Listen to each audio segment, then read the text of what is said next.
Roberto Vicario è stato incaricato dall'assessore Bolzonello a venire a presenziare a questa riunione su Copca. Come la Regione appunto si sta comportando in questa crisi? Quali i prossimi passi? Noi è 1 anno e mezzo che stiamo seguendo sin dall'inizio questa vicenda.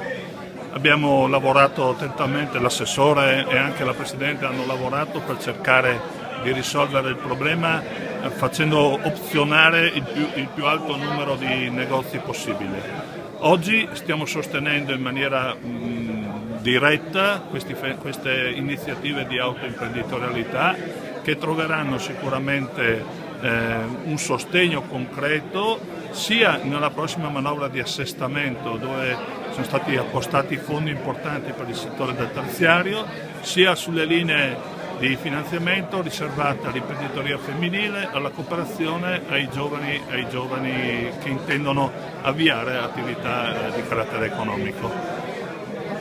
Sicuramente il problema non è facile, sicuramente ci sono delle situazioni complesse perché i negozi non opzionati non sono sicuramente quelli che garantiscono maggior reddito, però credo che anche con l'aiuto dell'amministrazione regionale si stia facendo dei passi avanti, non solo in Carnia, non solo nella Val Canale, ma dagli elementi che abbiamo avuto anche nel Veneto e anche a Trieste, come ha avuto modo di dire l'assessore del Comune di Trieste che è intervenuto a Trieste.